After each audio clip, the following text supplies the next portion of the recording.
Good afternoon and most welcome to 1002. And I will start an article here given to me by Kalle Lundahl, my esteemed co-author. Sorry for the horrible writing. I think I am a bit overworked or something. I'm a bit surprised it looked that way. On Turning a Zen Ear is the name of the article written by a chap called David Applebaum, who is an associate professor of State University College in New Paltz, New York. And it's something to do with the balancing system, so far I understood. There is what is called a koan or a koan, I'm not sure how to pronounce it, within the hearing system, because it has this oddity at being read-off, hearing, balancing, accelerating and nivelating instrument at the same time. Nivelating means to read off the horizon. Where does the horizon go? So it's an oddity and it doesn't make sense no matter how you do it. So it's a bit of a koan.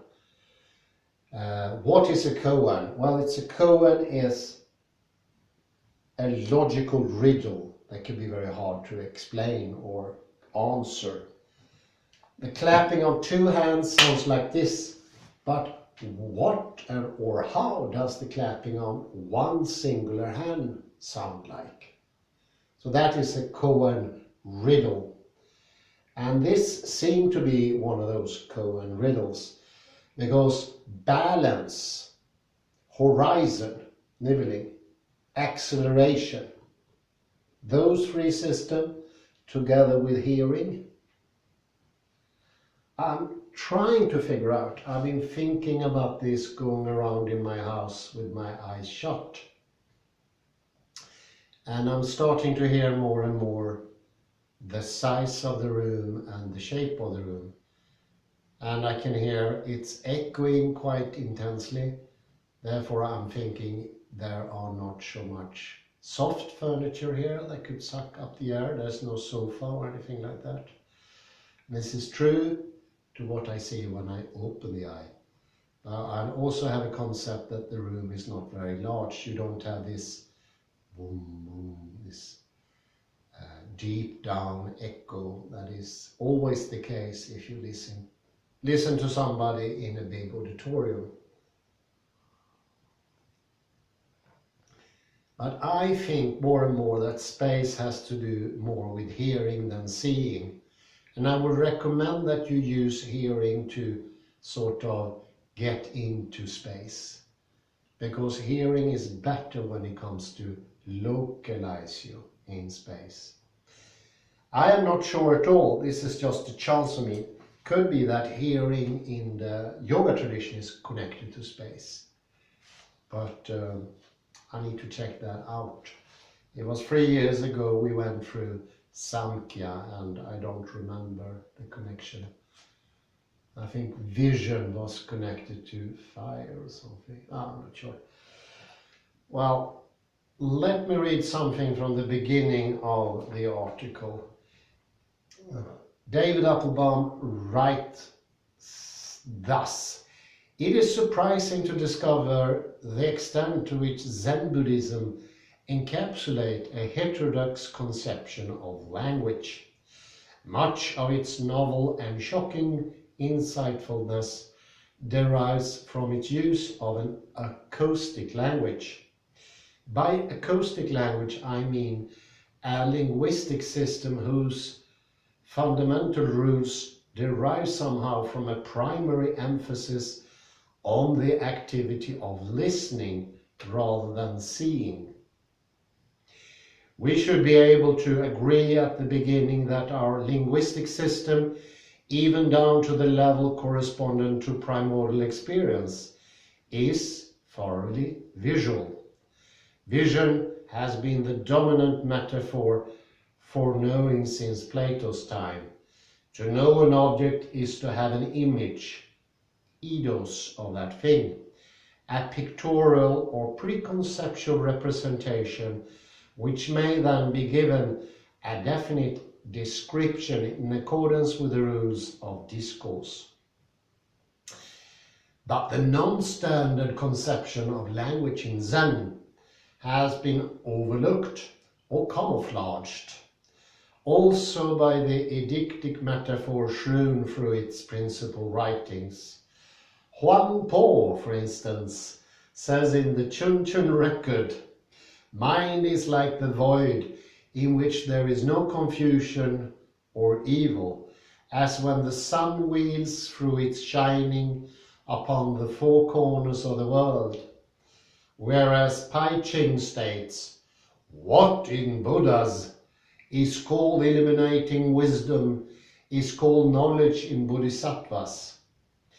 It is not the same as the dark and shrouded ignorance of sentient beings." Pa Hui puts it, "But when a gentleman of affairs opens his eyes and is mindful of what he sees, there is nothing that is not an enemy spirit blocking the path." These examples could be multiplied easily. Perhaps they evidence a carelessness in choice of words. Perhaps they are part and parcel of the Zen knack for using a straw to drive home a nail. Without commenting on their meaning, I want to examine the special efficacy of an acoustic language in Zen. After some general cautions on regarding the Zen linguistic system visually, I will turn to the thinker most sensitive to its acoustic character, Dogen Keegan. Put his name here.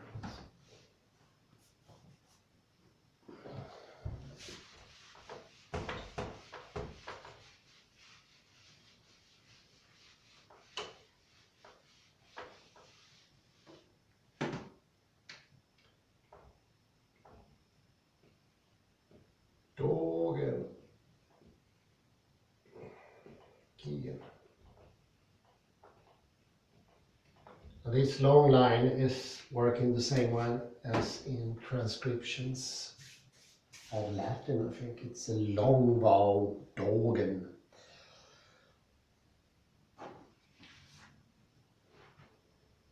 There I will show that emphasis on listening imposes a peculiar ontological status on the human body, which will allow me to say something about the body's role in attaining a non-dualistic insight. Taken at face value, an eidetic language collides with the main presuppositions of Zen Buddhism. It tends to affirm an unchanging permanent realm of truth which exists apart from all phenomenal appearances, while Zen holds to the doctrine of anicca, or the unabidingness of all things. Anicca. Hence, commitment to an eidetic metaphor as deeply formative of language values, as did Plato, a Parmenian universe over Heraclitean one. Second, it posits an enduring self-identical soul, person or self, in contradistinction to the Zen belief in anatman, or selflessness. Third, it places the phenomenal world in a secondary derivative position relative to the changeless realm of the eidos. Zen Buddhism, on the other hand, maintains the doctrine of pratyasamutpada, or the essential dependence of things on each other, in which arising and perishing simultaneously and mutually dependent on one another, each entity depends solely on the totality and the void for its existence. Well, it's a bit similar to what we mentioned before. If you start out with existence, you lose existence. And this is something we learn from a person I could actually recommend at least a short look at, and this is Stephen Wolfram, because he's very original, and he's oddly enough also a billionaire. So he can self-publish whatever he wants to, but he's still acclaimed. Stephen Wolfram showed mathematically and topologically that we only need space. There is no need for existence. And actually adding existence to math, topology, geography, or any other sort of subject will hinder understanding. And we mentioned before, to look with object eyes. It means that preemptively, a priori, before the case, Western Hemisphere people are sort of conditioned to look for things. And we also know when they look for things, they lose things. This is coming from the science of cognition. We know Westerners are really bad at recognizing changes in space. These research is usually done with a room, and we'll let people enter into the room. They stay there for 15 minutes. Then they exit the room, and after another 15 minutes they can re-enter the room. And then they cannot tell what has been changed. That is the principal insight from these tests. And that, I would say, is pretty grave. That's really bad. That means these people have no connection to reality. Whereas you do the same test to an Easterner, there is usually 100% observance of the changes, almost always 100%. And that means that the idea of Richard A. Lind in McGilchrist is proven. We have no connection to reality. We self-create existence. And existence is one of those terms that, as long as you try to put it into the center, do centrism, and say everything has to center on existence, which usually, well, it used to be done within math, and you say existence is more important than anything else, and everything should be sort of derived from existence, also empty space. So therefore, non-space become a derived character of space. And this dividing before the happening of things is usually something I refer to the ontic take. But another way of seeing it is an ignorance of reality or knowledge, or even shying away from knowledge and feeling knowledge is something bad, something that threatens my organism as such. And then you become like this common disease today, the autoimmune diseases, where you get sick from food that actually is there to help you survive. Food autoimmune diseases are today very common. And if they progress, it will soon be the case that we develop allergies to food that is absolutely essential to our survival. I would say gluten is one of those things that are very good for us. And today, staggering 8% are allergic to gluten, something that we need. But what will happen when we become allergic to, for instance, protein or carbohydrates?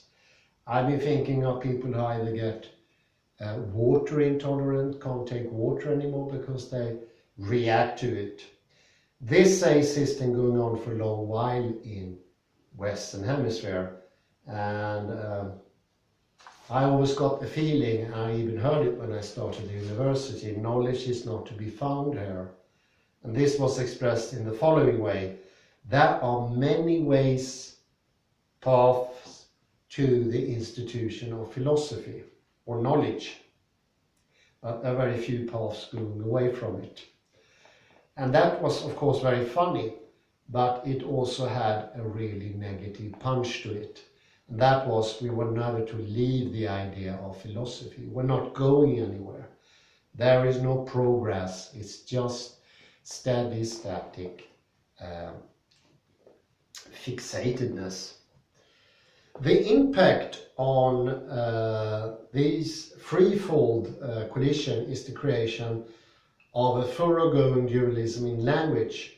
The use of such a language to guide a student to the satori experience is necessarily self-defeating.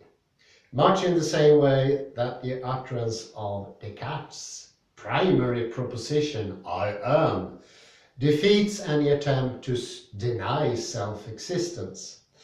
The hubris of such a linguistic system, that which confers duality on it, is that its use points away from the immediate act of using it, points to the transcendent truth, or an ideal subject, or a universe of objects, pre or post existence to the act of employing the language. Was oddly a reiteration of what I just said. I haven't seen this.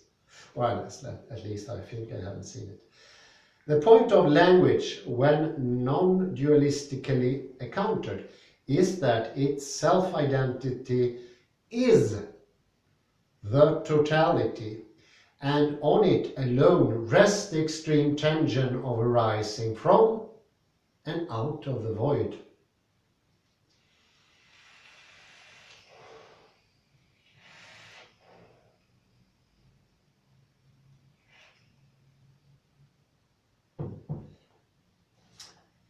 Dogen and Dunbrates.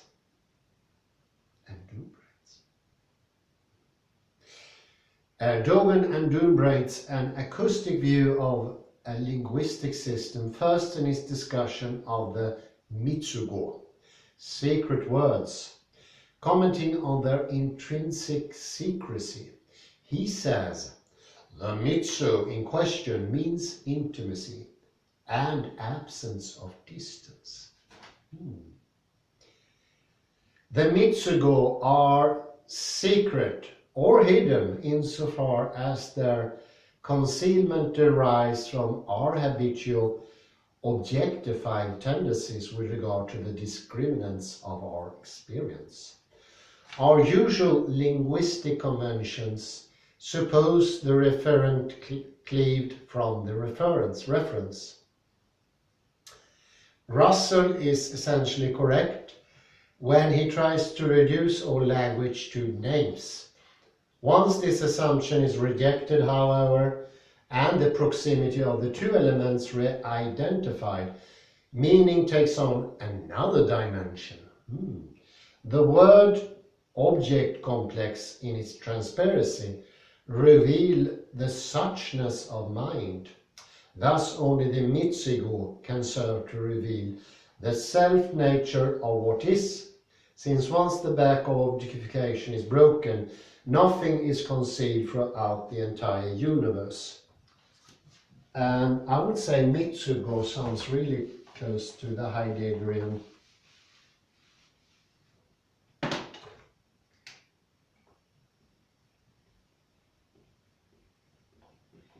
This is what you want to say, but you cannot say it. Therefore, that's Mitsugo. That's a sacred word, not to be mentioned. It can also be referred to as whispers. Whispers is something you do when you want to just point to something in a very soft way. Too clear, not exaggerated, not pointing with a whole hand, just carefully pointing.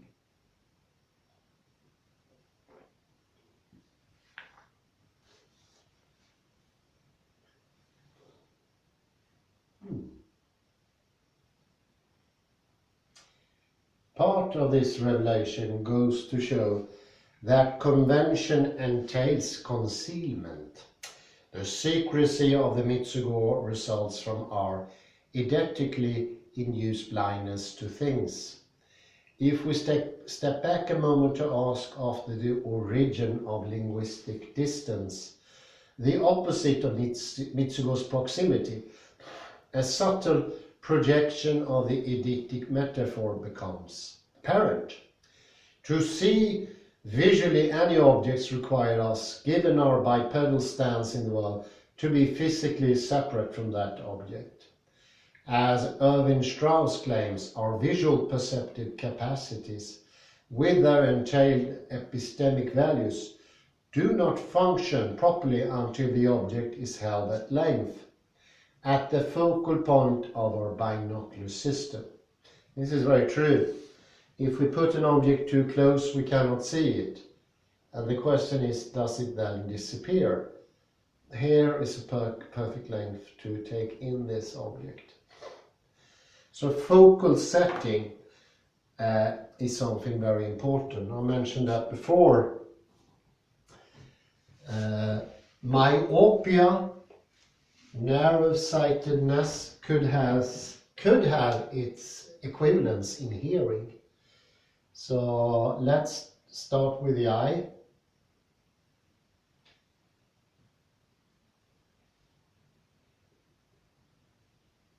Not the best eye. If you have the preemptive idea that there are objects, your eye is going to have a focal setting already prepared for objects even before you open your eyes in the morning. That presetting is actually a static tension on the muscles surrounding the eye. These eyes help focusing process, and if that tension is static, it will in the end change the shape of the eye globe, and that will lead to an out of focus vision on the proper distance, and that needs to be corrected by glasses or a lens. So there is, oddly enough, an idea behind myopia, a fixatedness. And focal setting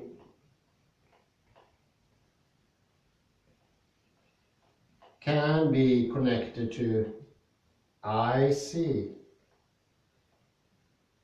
And we know vision is not like the other senses in an odd way. Actually, vision is coming from a part of the brain. It's actually the brain from the beginning.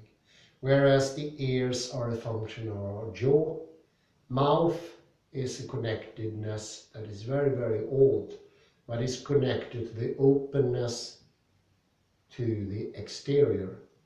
Taking in food, tasting things, it was our first sense. The eyes come from the brain, and there were certain cells in the very, very small cells that were sensitive to light. That's how it began. Focal setting is connected to I see, like you see something. And to have a focal setting that is by myopia is to look for things before the fact. And that will actually stop you from seeing things. That's how odd it is. That is the truth of it. You go look for things, you put your eye into a position, you won't see them, because your focus will be out of length. Because you don't know where the object turns up. And actually the focal setting is usually 2 meters from your eye. Why it is so, we don't know, but that is usually the case. And that will mean that your focal setting will be out of zoom. Whereas a panoramic, relaxed, and this is also a relaxed way of looking at the world, make the whole system ready to act. Whereas a focal setting that looks for things, stop acting. It's a response, and this is connected to the fear reaction.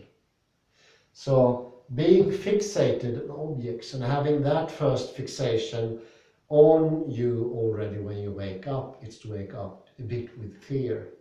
And that's an odd connection between object eyes and fear.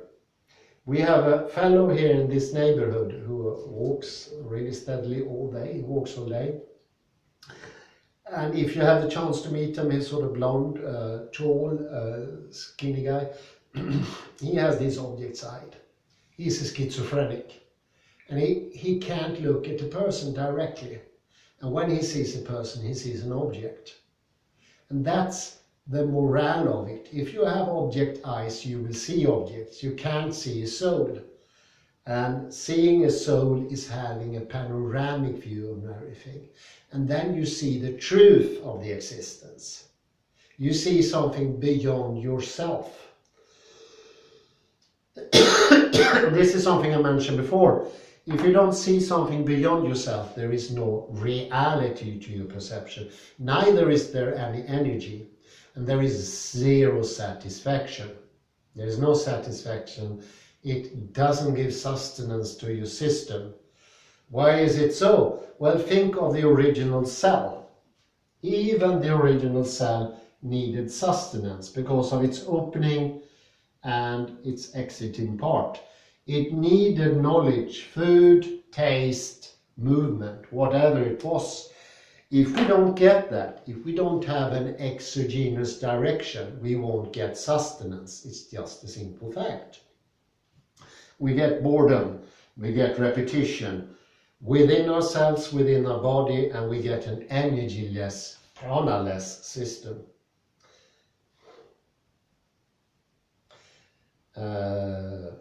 This is a way of expressing it. Visual perception is necessarily a sense of distance. Then when vision is allowed to order the sensorium, then language which reflects sense experience mirrors the original act of distanciation. If the Mitsugo exist, as Dogen says they do, they must belong to a language not so committed. In their intimacy, they intimate a language which echoes the ear. Surely, such a language is primarily a spoken and only derivatively a written one. It is a parole rather than langue, Socratic rather than Platonic. But it's not just the speaking of a language that confers a different ontological character. Words can fall on deaf ears, or ones which reiterate the distance-making structure of eidetic speech. Dogen indicates the addition prerequisite. Nevertheless, it is possible to realize and penetrate into the audible in speech. This is called Gova, Jino Fumon. Speech, which is Gova, persists in a conveying a subject-object dualism until the listener enters its proximity and discerns the silence which arises simultaneously to it. Speech heals the eidetic distance once the listener becomes attuned to and hears that which makes no sound because it can make no sound. Speech acoustically announces itself as a message from no speech. My take on that is the very, very important pause.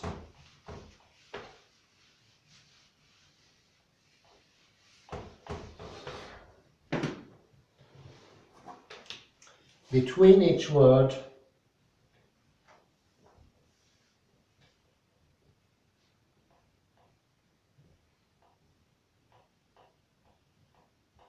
there is a pause. Have you heard? Inability to understand language, or the level of understanding, which is a scale, equals the ability to have the pauses. Once you don't put the pauses right in your hearing, which is very important, the understanding of the sentence, the text, or whatever it is, will diminish in the same scale.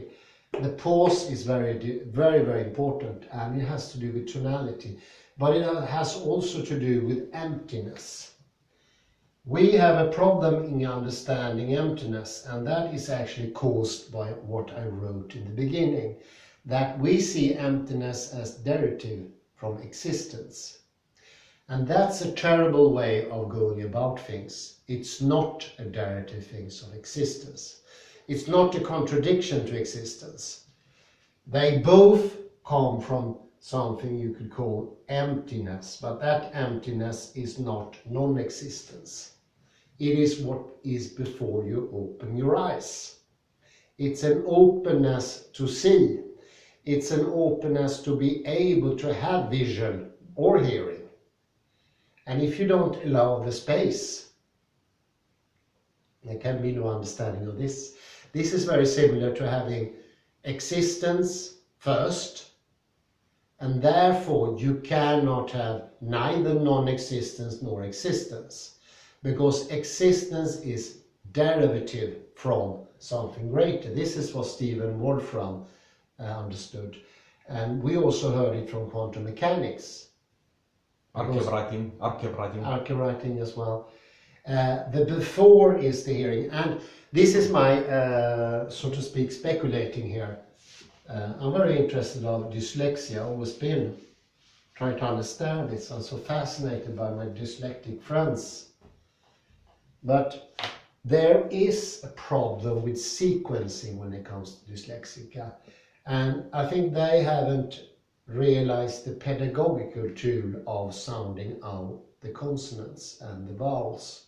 Especially the consonants, they're actually more important than the vowels.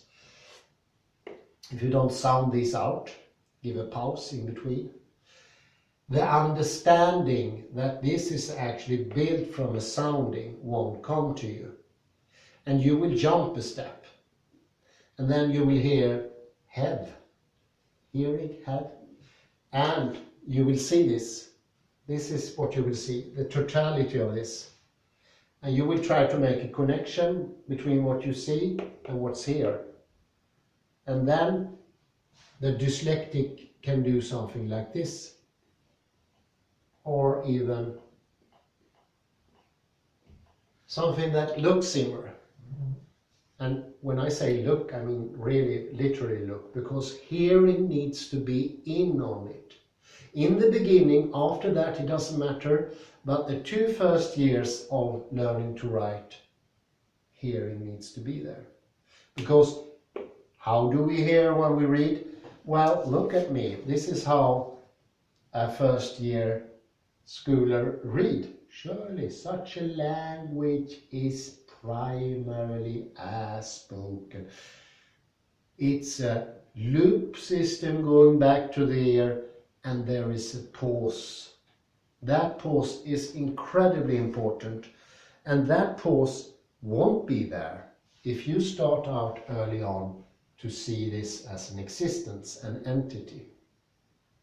At that level, this should not be an entity. It should be a sequence and a pause. Sequence starts with 1, 2, 3, 4.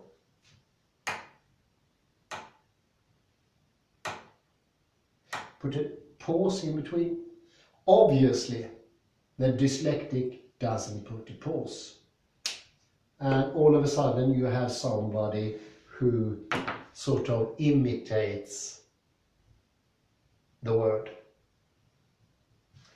And I do have some, I later on rushed things, I think, and I made a little, this is almost, for a dyslexic, this should be seen as a wound. It's a literal wound in the system. It's a wound and it doesn't go away. It's incredibly hard to heal, and therefore I call it a wound, because that jumping is similar to a wound or some sort of handicap in the end. Something gets destroyed in this process, or something doesn't develop in a healthy way. But it's one thing I do remember, I was jumping a little bit, so the word, what is the relative pronoun? I think it's called relative pronoun. Yeah, relative pronoun. And this is not uncommon.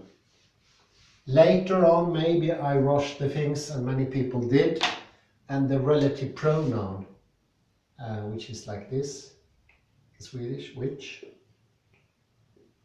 or that can disappear. And my idea why it's disappearing, I've seen in other texts as well, I think is when you see the sentence, you make a jump, too quick a jump, and you think for yourself, this is a relative sentence. And then you forget to put the sum in. The sum is important still. And these people, including me, I would never skip it in speech. But I do skip it when I write sometimes. Even more common, but this is rather cumbersome in Swedish, because this for some reason has coincided pronouncing-wise with this one. But that also has a tendency to disappear in writing. I think these things are very interesting because they show that it's very easy to skip one part, and one of the reasons for skipping is that you start to think about existence too early. You jump into the word.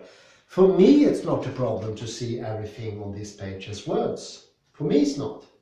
I'm already at a higher level. I just need the words. So then I don't need the in-between. So I can read the text like a block, more or less. But when you're young, you need the space. And I'd say you also need the calm. It needs to be calmness within you. So you will be able to put in that space. So you also will be able not to jump into object seeing. And all of a sudden, this idea with objects is not to get rid of objects, it's actually to get them back into reality and let them be permanent, where there's no permanence if you start out with the object. Speech heals the eidetic distance once the listener becomes attuned to and hears that which makes no sound because it can make no sound. That is the distance.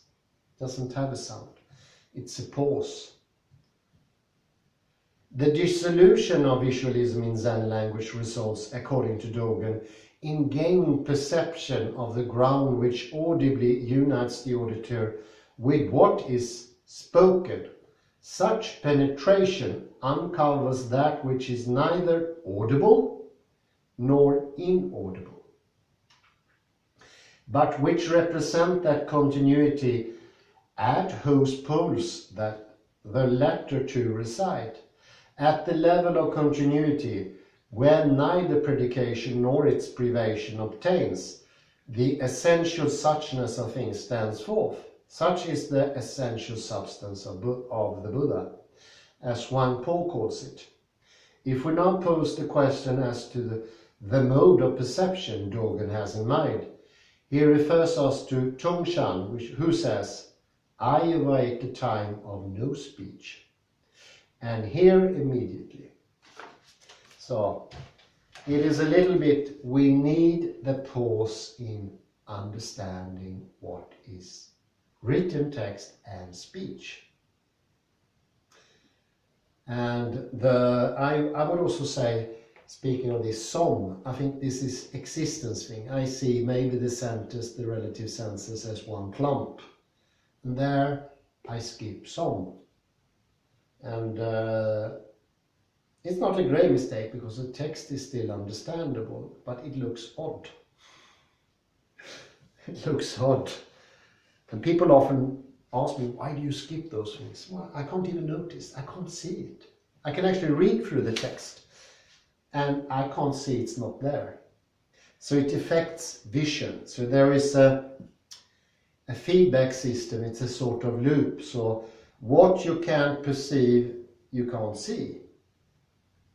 If you don't put it there, you can't see it there. Sounds like the Klein bottle goes back. In a way, it's the same thing, but it's also different. Oh no, it's getting dusty. How am I supposed to clean this one? And how did it get dusty inside? I can't even understand that. It is dusty. Good thing with the Klein bottle, if you're watching this, Henrik, I dropped it in the floor the other day and I was afraid it was going to break. Turned out it didn't break. I can actually hit it quite hard. It's made of one of those glasses that are unbreakable, well, potentially unbreakable. I won't put a hammer to it. But that was good news. I've been handling it too careful. I was afraid because here is 3 dimensions meeting at the same point. So if I drop it and it crashes, maybe the universe will explode. Nobody knows. I think we actually need to go back to this. Thank you for seeing this, Kalle. I say thank you very much for today. This text also marvelous, very interesting, very thought-provoking. Thank you very much. Have a good afternoon. Thank you. Goodbye. Goodbye.